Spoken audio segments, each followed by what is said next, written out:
Welcome to Shri news బులెటిన్ల ముందుగా headlines. Chandrababu ప్రమాణ స్వీకారం, పోటెత్తిన జనాలు.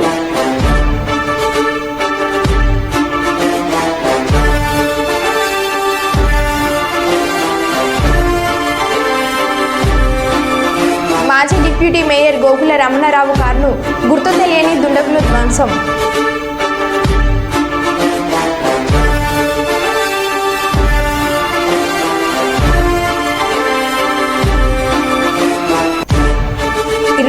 పోస్టులతో మెగా డిఎస్సిపై తొలి సంతకం పెట్టాలి. డివైఎఫ్ఐ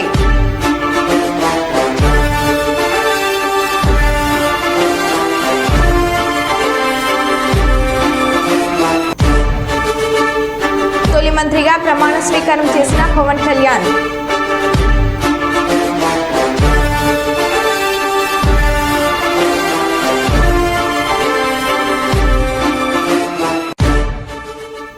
ఇక వివరాల్లోకి వెళ్తే, కుటుంబ నిర్మూలన కార్యక్రమంలో భాగంగా మహబూబాబాద్ జిల్లాలో కుటుంబ స్థావరాలపై ఎక్సైజ్ ఎన్ఫోర్స్మెంట్ సంయుక్తంగా దాడులు నిర్వహించారు. మండలంలోని ఏటిగడ్డ తండ, గిరిప్రసాద్ కాలనీ, సాలార్ తండ, చిట్యాల గోపయ్య నగర్, కురవి మండలంలోని జగిత్త తండాలలో ఎక్సైజ్ ఎన్ఫోర్స్మెంట్ డైరెక్టర్ ఆదేశాల మేరకు సంయుక్తంగా కుటుంబ స్థావరాలపై దాడులు నిర్వహించి 35 లీటర్ల నాటు సారాయి, 2000 లీటర్ల బెల్లం పానకం ధ్వంసం చేశారు. ఒక ద్విచక్ర వాహనాన్ని స్వాధీనం చేసుకుని 4 వ్యక్తులను అదుపులోకి తీసుకుని కేసులు నమోదు చేసి రిమాండ్కు తరలించారు.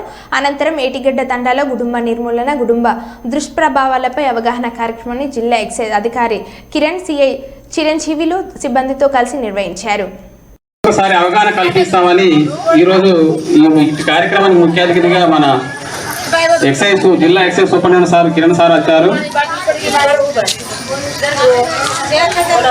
మీరు ఈ సారా ఎప్పటి నుండో మీకు ఈ అలవాటుగా పెడుతున్నారు, కేసులు అవుతున్నాయి, మీరు మళ్ళీ మానడం లేదు.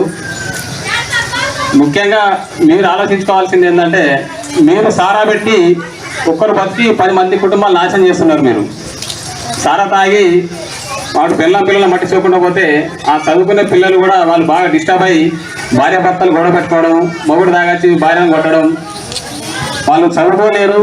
వాళ్ళు ఈ కుటుంబకు అలవాటు పడి మీరు ఒక దొంగలాగా ఎప్పుడు ఎవరు వస్తారో, పోలీసులు వస్తారో, ఎక్సైజ్ వస్తారో పట్టుకుంటారని భయపడుకుంటూ బతుకుంటూ మీ పిల్లల భవిష్యత్తును మీరు ఒక రకంగా నాశనం చేస్తున్నారు.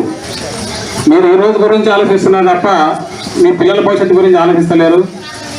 ఈ సారాయి బంధు పెట్టడం వల్ల మాకు ఏం రాదు, మేము ఒక సంవత్సరం లేదా 2 సంవత్సరాలు ఉద్యోగం చేసుకుని వెళ్ళిపోతాం. ఈ సారాయి బంధు పెట్టి మీ పిల్లలు మీరు మంచిగా చదివించుకొని మీరు మంచిగా ఉంటే మీ కుటుంబాలే బాగుంటాయి, మీ తండలు, మీ గ్రామాలు, మీ జిల్లానే బాగుంటుంది.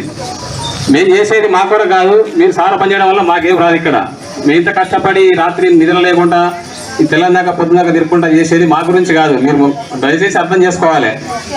మీరు బాగుంటే మీ కుటుంబాలు బాగుంటే మీ పిల్లలే బాగుంటారు. నమస్కారాలు అందరికీ. ముఖ్యంగా మహబూబాబాద్ జిల్లా అమ్మ మీ గురించి మాట్లాడుతుంటే మీరు వేరే మాట్లాడితే ఎందుకు వచ్చిన మేము వీడికి మిమ్మల్ని చెప్పేదమ్మా. ఇలా వినండి 2 నిమిషాలు. ఇప్పుడు సారా పెడుతున్నారు, వినడానికి ఏంటి జరసేపు అంతా ఒక ఎవరు మాటలు వాళ్ళే మాట్లాడుతుంటే పక్క నుంచి వినడానికి కూడా సాహసించండి. మీరు మహబూబాబాద్ జిల్లా నుంచి మీకు ఒక 2 కిలోమీటర్లు లేదు.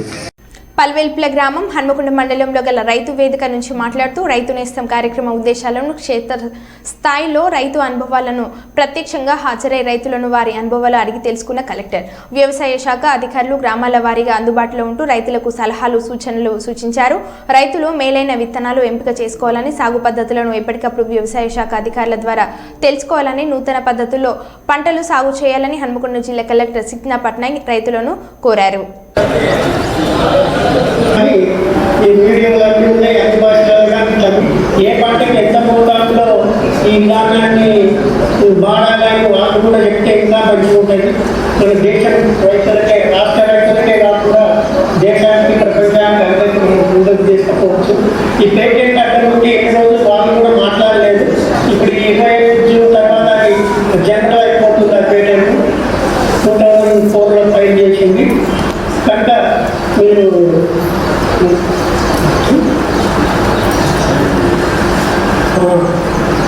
సత్యాలు తీసే విధానం చాలా ప్రొసీజర్. అంటే మనం సాగు చేస్తున్న పొలంలోనే అని అంటారు. దాన్ని ఇప్పుడు ఎక్కడైతే సాగు చేస్తున్నామో ఆ భూమిలోనే మనం వేసే కూరగాయ పంటలు పత్తి మనం ఈ వరి గోధుమ అన్ని ఏమవుతుందంటే పైనే ఉంటాయి వాటి నీళ్ళు. కింద 2-3 అడుగుల కింది మట్టి ఏమవుతుందంటే దీన్ని వేరెళ్ళది. మా గౌరవ డైరెక్టర్ గారు ఇక్కడ ఉన్నారు. మనతో పాటు పద్మశ్రీ అవార్డు గ్రహీతలు ఉన్నారు. ఒకరు శ్రీ చింతల వెంకటరెడ్డి గారు. జిల్లాలో రాజంపేట రైతు వేదిక నుంచి శంకర్ అనేటువంటి రైతు కూడా మాట్లాడాడు ఫస్ట్. తర్వాత ఇప్పుడు కూడా లైన్లోకి వస్తున్నారు. సో వాడేటువంటి మెసేజ్ ఏంటి అంటే ఇప్పుడున్నటువంటి పరిస్థితులలో కొంచెము పత్తి విత్తనాలు అంటే 2 ప్యాకెట్ల బదులు ఒక 4 నుంచి 5 ప్యాకెట్లు కనుక వాడుతుంది. ప్రతిసారి కావచ్చు వీటన్నింటినీ దృష్టిలో పెట్టుకొని మరి పత్తి దిగుబడిని పెంచాల్సినటువంటి అవసరం కొంత మనం మరి ఈ వాతావరణం అంటే వర్షాధారంగా పత్తిని సాగు చేసేటువంటి పరిస్థితి ఎక్కువగా ఉంటుంది. కాబట్టి ఈ వర్షాధారంగా పత్తిని సాగు చేసినటువంటి సందర్భంలో మరి అనేకమైనటువంటి ఒడిదుడుకులు అనేటి పత్తి పంటలో మనం మీ అనుభవాల ద్వారా చూస్తూ ఉన్నారు. రైతాంగానికి వెళ్ళాల్సినటువంటి అవసరం ఉన్నది.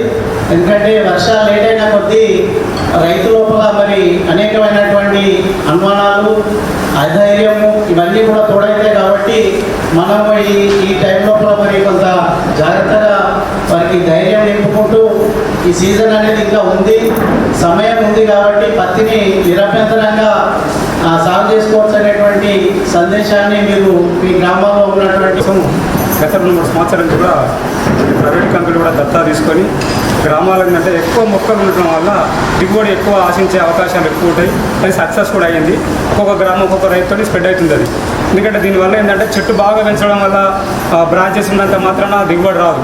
కాకుండా మొక్కలు అంటే 4 నుంచి 5-6 అంటే 450 6 ప్యాకెట్లు కూడా వేస్తాం. ఒక్కొక్క రైతు 7 ప్యాకెట్లు కూడా వేసి ఉంటుంది. ఎందుకంటే ప్రభుత్వంలో నేను బాగా కూరగాయలు ఇట్లా బాగా పండిస్తాను. బాగా ఇటువంటిది ఏ విషయం మీటింగ్లు పెట్టినా పల్లెటూర్లల్లో రైతుల క్వింటాల దూది పండించేటువంటి ఆస్ట్రేలియా మనం 450 కిలోల దూదే మాత్రమే వస్తుంది ఒక హెక్టార్. దాన్ని పెంచడం కోసం వాస్తవానికి మిగతా సార్ చెప్పినట్టు మిగతా కూడా మన డిపార్ట్మెంట్ వాళ్ళ మంత్లీ మార్కెటింగ్ చేసినట్టయితే ఇది విస్తీర్ణంగా కనుక అధిక సాంద్రత పెంచి చమత్కార మందులు కనుక యూజ్ చేసినట్టయితే నల్లరేగడి భూములలో కూడా మనం సక్సెస్ వస్తారు. అది ట్రై చేద్దాం. పథకాలు 2 ప్లేసెస్లో కూడా డిఫరెంట్ టాపిక్స్లో ఈ రైతు నేస్తం ద్వారా ఈ ఎక్స్పర్ట్స్ తర్వాత సైంటిస్ట్ అందరూ కూడా మాట్లాడుతూ ఉంటారు. కానీ దీని కాకుండా మన ఏఈఓస్ ప్రతి క్లస్టర్లో ఉన్న AEOs and AOs and Aedes and even JDR అందరికీ ఒక షెడ్యూల్ ఉంటుంది. ప్రతి క్లస్టర్లో ఒక 3-4 విలేజెస్ మాత్రమే ఉన్నాయి. సో ఈ 3-4 విలేజెస్లో వరుసగా సీజన్ వారీగా మన సెషన్స్ పెట్టడం, అవేర్నెస్ మీటింగ్స్ చేయడం. ఇప్పుడు కుచ్చిరెడ్డి గారు కూడా అడిగారు ఇంకా గ్రామంలో మీటింగ్ చేయాలి, రైతు వేదిక కాకుండా అక్కడ కూడా చేయాలి. సో ఏఈఓస్ ఆర్ రిక్వెస్టెడ్ మీరు కూడా లోకల్ ఇనిషియేటివ్ తీసుకొని ఇక్కడ కావచ్చు అక్కడ కావచ్చు whatever it is the message must go out to the field. That is our బాధ్యత. 2600 ఏఈఓస్ మొత్తం స్టేట్లో ఉన్నారు క్లస్టర్ వైడ్గా. ప్రతి ఆల్మోస్ట్ ఎవ్రీ పోస్ట్ కూడా ఫీల్డ్ అయి ఉంటుంది. సో చాలా పెద్ద డిపార్ట్మెంట్ ఇది. After revenue department it maybe one of the biggest departments అనుకుంటా. Maybe bigger than revenue department also. And చాలా క్వాలిఫైడ్ పర్సనల్ కూడా లాస్ట్ 4-5 yearsలో జాయిన్ అయ్యారు. So request all of you that ఈ లోకల్ కండిషన్స్ బట్టి మీరు must work hard. This the most critical season. So we must work hard. And అందరి request అందరి concerns అవన్నీ కూడా అడ్రస్ చేయండి. ప్రతి వారం ఈ విత్తనాల గురించి తర్వాత ఫర్టిలైజర్ గురించి చాలా రకరకాల రూమర్స్ స్టోరీస్ అవన్నీ కూడా న్యూస్ ఛానల్స్లో వస్తూ ఉంటాయి. దాని గురించి కరెక్ట్ పొజిషన్ చెప్పడం, ఫ్యాక్ట్ పొజిషన్ చెప్పడం, అందరి దగ్గర ఉన్న ఫియర్స్ అపోహలు అవి కూడా డిస్పోజ్ చేయడం అది కూడా మీ బాధ్యత. ఏది ఉన్నా మనం కరెక్ట్ పొజిషన్ తెలుసుకుంటాం అది చెప్పండి. సో దట్ రైతులు కూడా they will trust you for months and years to come. So request all of you to join in this. Let us just attend the VC తర్వాత మళ్ళీ డిస్కషన్ స్టార్ట్ చేద్దాం. ముఖ్యంగా చాలా కృష్ణా జిల్లా గన్నవరం మండల పరిధిలోని కేసరపల్లి ఐటీ పార్క్ వద్ద ఇవాళ చంద్రబాబు ప్రమాణ స్వీకారం చేయనున్నారు. ఈ కార్యక్రమంలో పాల్గొనేందుకు ప్రజలు పోటెత్తారు. సభా ప్రాంగణానికి చేరుకోవడంతో జనజాతరను తలపించే విధంగా సభా ప్రాంగణం కిక్కిరిసిపోయింది. రాష్ట్రం నలుమూలల నుంచి టీడీపీ శ్రేణులు భారీగా తరలి వస్తున్నారు.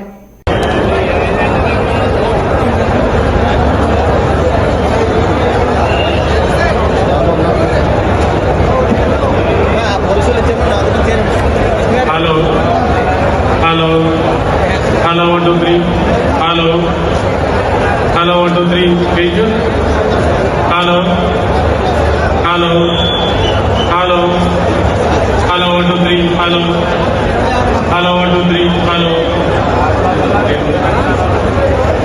Hello hello 1 2 3 hello hello hello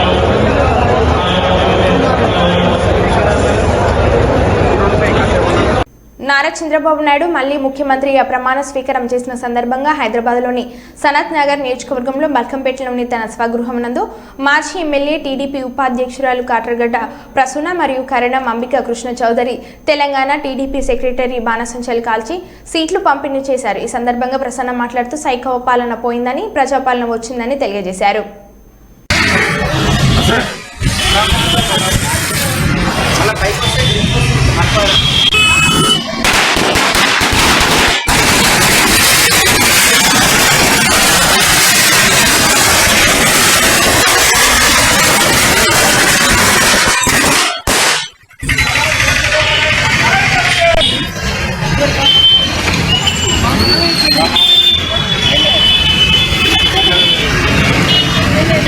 మీరు వెనకకి రండి, మీరు అందరూ వెనకకి రండి, వెనకకి రండి, వెనకకి రండి, వెనకకి వెనకకు ఇంకా వెనకకు.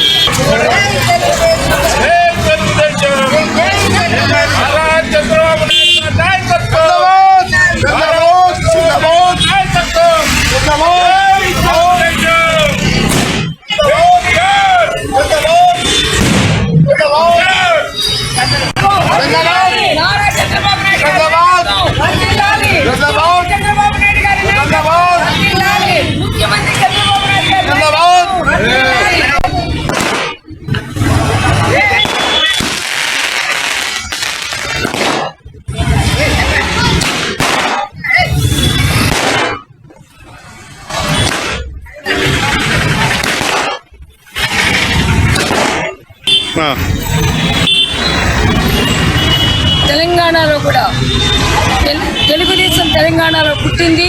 ఆ తెలుగుదేశం ఈరోజు ప్రపంచంలోనే అప్రఘాతంగా నిలబడింది. 4వసారి చంద్రబాబు నాయుడు గారు ముఖ్యమంత్రిగా ప్రమాణ స్వీకారం చేశారు. అది తెలుగు వారి గెలుపు, తెలుగుదేశం గెలుపు. తెలంగాణలో కూడా తెలుగుదేశం బావుట ఎగరబోతుంది. తెలంగాణలో కూడా చంద్రబాబు గారి యొక్క నాయకత్వంలో జాతీయ అధ్యక్షుడు హోదాలో ఈ రోజున మేము కొత్త పుంతలు తక్కువబోతున్నాం. తెలంగాణ తెలుగుదేశం పుణ్య నిర్మాణాన్ని చేపట్టబోతున్నాం. ఆయన యొక్క ముఖ్యమంత్రిగా ప్రమాణ స్వీకారం చేసిన దానికి మేమంతా శుభాకాంక్షలు. దాంతోపాటుగా ఆయన అండదండలతో తెలుగుదేశం జెండాన్ని రెపరెపలాడించాలని కోరుకుంటున్నాం. జై తెలుగుదేశం, అమర్ హై నారా చంద్రబాబు నాయుడు గారి నాయకత్వం. చంద్రబాబు నాయుడు జిందాబాద్.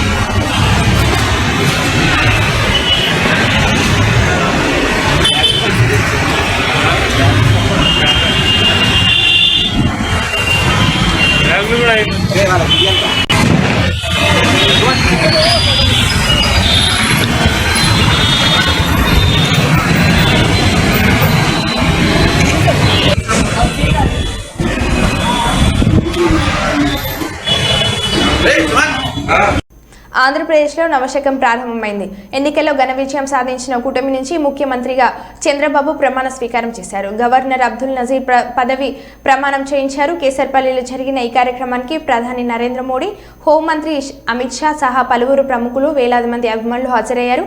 ఏపీ సీఎంగా బాబు బాధ్యతలు చేపట్టడం ఇది రెండోసారి.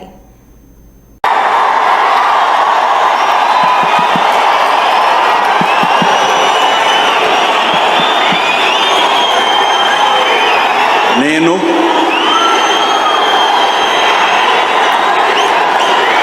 నారా చంద్రబాబు నాయుడు అనే నేను శాసనం ద్వారా నిర్మితమైన భారత రాజ్యాంగం పట్ల నిజమైన విశ్వాసం, విధేయత చూపుతానని, భారతదేశ సార్వభౌమాధికారాన్ని, సమగ్రతను కాపాడుతానని, ఆంధ్రప్రదేశ్ రాష్ట్ర ముఖ్యమంత్రిగా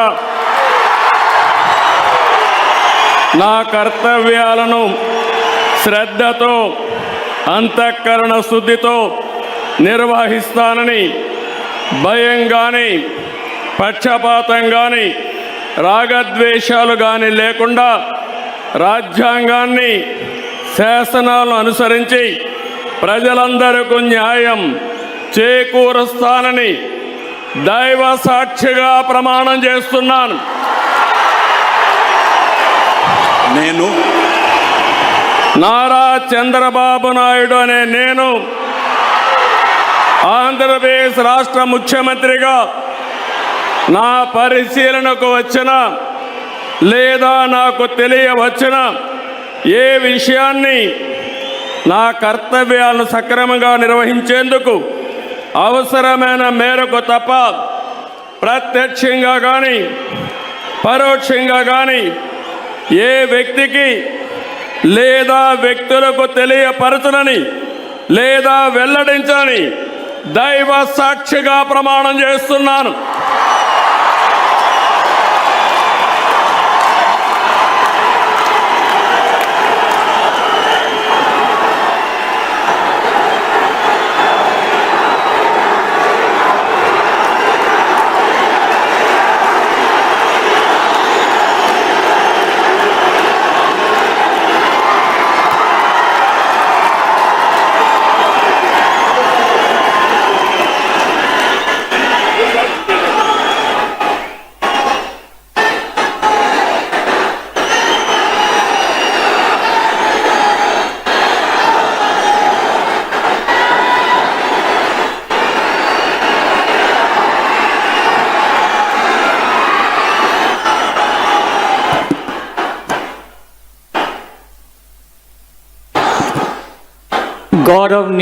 రామోజీ ఫిలిం సిటీలో ఈనాడు గ్రూప్ సంస్థల అధినేత రామోజీరావు కుటుంబ సభ్యులను పరామర్శించిన ముఖ్యమంత్రి రేవంత్ రెడ్డి.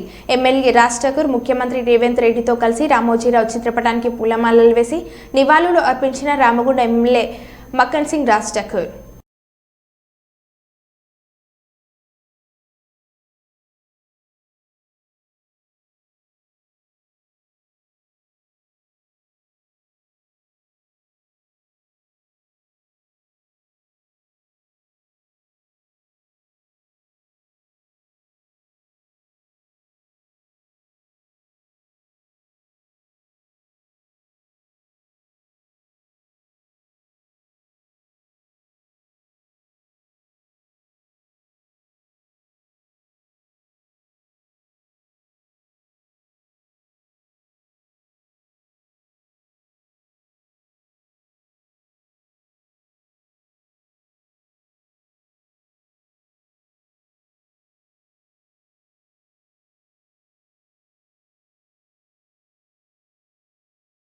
కొన్నిదెల పవన్ కళ్యాణ్ అనే నేను అని మంత్రిగా ప్రమాణ స్వీకారం చేసిన పవన్ కళ్యాణ్ ప్రమాణ స్వీకార అనంతరం వేదికపైన తన అన్న చిరంజీవి కాలు మొక్కి ఆ ముఖ్య ఆశీర్వాదం తీసుకున్నారు. నేను కొన్నిదెల పవన్ కళ్యాణ్ అనే నేను శాసనం ద్వారా నిర్మితమైన భారత రాజ్యాంగం పట్ల నిజమైన విశ్వాసం విధేయత చూపుతానని, భారతదేశ సార్వభౌమాధికారాన్ని సమగ్రతని కాపాడుతానని, ఆంధ్రప్రదేశ్ రాష్ట్ర మంత్రిగా నా కర్తవ్యాలను శ్రద్ధతో అంతఃకరణ శుద్ధితో నిర్వహిస్తానని, భయం కానీ పక్షపాతం కానీ రాగద్వేషాలు కానీ లేకుండా రాజ్యాంగాన్ని శాసనాలని అనుసరించి ప్రజలందరికీ న్యాయం చేకూరుస్తా.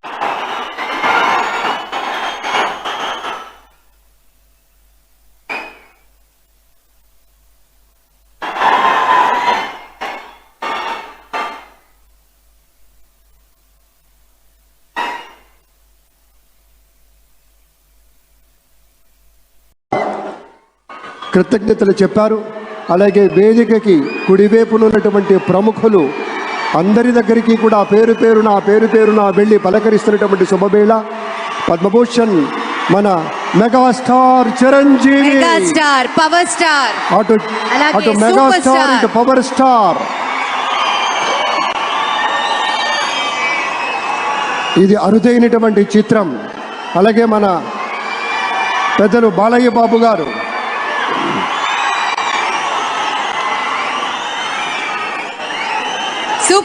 నారా లోకేష్ అనే నేను అని మంత్రిగా ప్రమాణ స్వీకారం చేసిన నారా లోకేష్.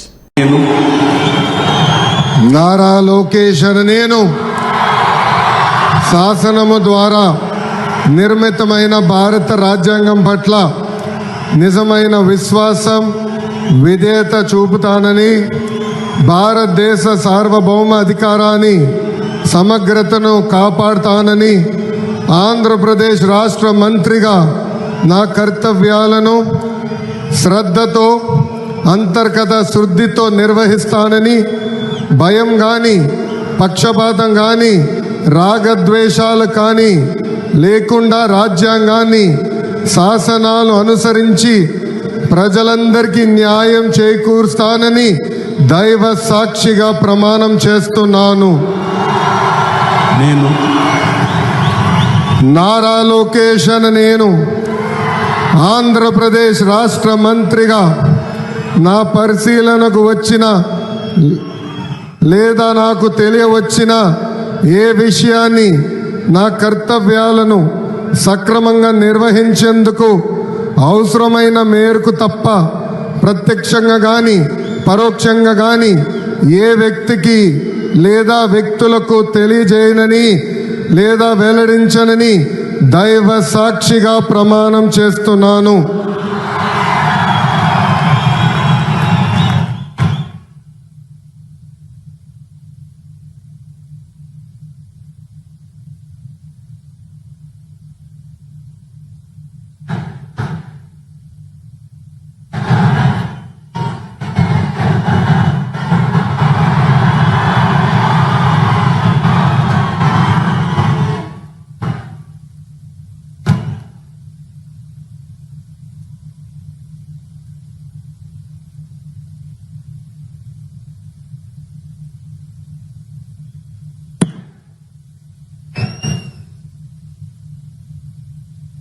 गौरवनीय किंजरपु अच्చెన్నాయుడు గారు,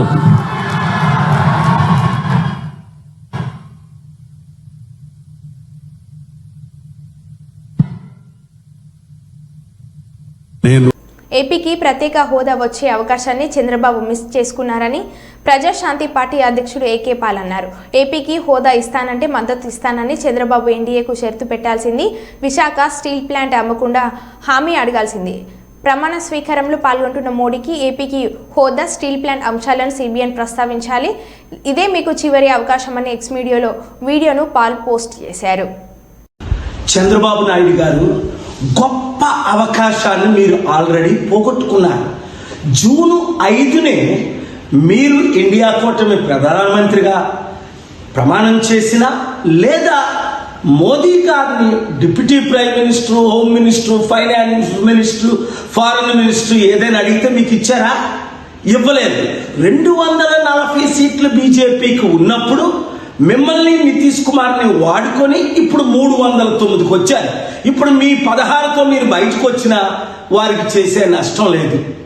అప్పుడే నేను చెప్పాను, ముందు కండిషన్ ఆంధ్ర రాష్ట్రానికి స్పెషల్ స్టేటస్ ఇస్తానంటేనే నేను మీకు మద్దతు ఇస్తాను అని ప్రకటించమని. మీరు అవకాశాన్ని పోగొట్టుకున్నారు. స్టీల్ ప్లాంట్ని అమ్మను అని అనౌన్స్ చేస్తేనే మీరు మద్దతు ఇస్తానని చెప్పమన్నాను. మోదీ గారు ఇచ్చిన 10 వాగ్దానాల్లో ఒక్కటి కూడా నెరవేర్చలేదు. మీరు ఢిల్లీ లీడర్స్ని అసలు మిమ్మల్ని జైల్లో పెట్టించింది వారని మీకు తెలుసు. మీకు దేవుడిచ్చిన అవకాశాన్ని మీరు కోల్పోయారు. ఇప్పుడు రేపు చివరి అవకాశం, ఎందుకంటే మీ ప్రమాణ స్వీకారానికి వారిని మీరు పిలిచారు గనక స్టేజ్ మీద మీరు నిలబడి, ఇప్పుడే నేను మంచి మెసేజ్ పెట్టాను మోదీ గారి పర్సనల్ సెల్ నెంబర్కి, మీరు కూడా స్టీల్ ప్లాంట్ అమ్మము, స్పెషల్ స్టేటస్ ఇస్తాము, ఈ రెండే చాలు మనకి. తత్మయాన్ని పక్కన పెట్టండి. స్పెషల్ స్టేటస్ ఇస్తే 100,000 కంపెనీలు మనం తీసుకొచ్చి ట్యాక్స్ కట్టకుండా వారికి ఆ కంపెనీల ద్వారా లక్షల ఉద్యోగాలు ఇవ్వగలమని మీకు తెలుసు, నాకు తెలుసు. నేను చేస్తాను ఆ పని. మీకు మద్దతుగా ఉంటాను. కానీ మీరేమో స్వయం మైండ్తో వెళ్తూ ఫెయిల్ అయిపోతున్నారు. చివరికి ఎంత అప్పు ఉందో మీకు తెలియదు అంటున్నారు. 10 లక్షల కోట్లకు అత్యధికంగా మీరు చేసింది, జగన్మోహన్ రెడ్డి చేసింది అప్పు ఉంది. ఎలా కడతారండి? ఎలా ఉద్యోగాలు ఇస్తారు? ఎలా కంపెనీలు తీసుకొస్తారు? ఇంత మంచి అవకాశాన్ని పోగొట్టుకుంటే 94 గుర్తించుకోండి, 2004 మీరు దేశ నాయకులు ఎలాగైగా అవ్వాలి. నేను ఇచ్చిన సలహాలన్నీ అప్పుడు మీరు ఫాలో అయ్యారు. ఇప్పుడు నా సలహా తీసుకోవడానికి ఇష్టం లేదు సరికదా? మీ బాలకృష్ణ అల్లుడిని గెలిపించడానికి నన్ను కూడా 6 లక్షల ఓట్లు నావి ఈవీఎం ట్యాంపరింగ్ చేసి ఇంత శత్రువుగా నన్ను ఎందుకు చూస్తున్నారు? ఇన్ని సంవత్సరాలు, 30 సంవత్సరాలు మీకు బ్లెస్సింగ్స్ ఇచ్చినందుక, సపోర్ట్ ఇచ్చినందుక, ఆశీస్సులు ఇచ్చిన, ఇప్పుడు కూడా మిమ్మల్ని నేను క్షమించి మీకు అండగా నిలబడి దేశంతో ప్రపంచాంతో పోరాడి రాష్ట్ర అభివృద్ధి కొరకు నేను సిద్ధంగా ఉన్నాను. మీరు సిద్ధంగా లేరు కదా? ఆలోచించండి, దైవ నిర్ణయాలు తీసుకోండి. దేశం కొరకు, ముఖ్యంగా మన రాష్ట్ర అభివృద్ధి కొరకు, 6 కోట్ల ప్రజల్ని రక్షించడం కొరకు ఒక్క మంచి పని మీరు చేయండి. దేవుడు మిమ్మల్ని దీవిస్తాడు. మరో బులెటిన్లో మళ్ళీ కలుద్దాం. Stay tune. Sri news. Sri news.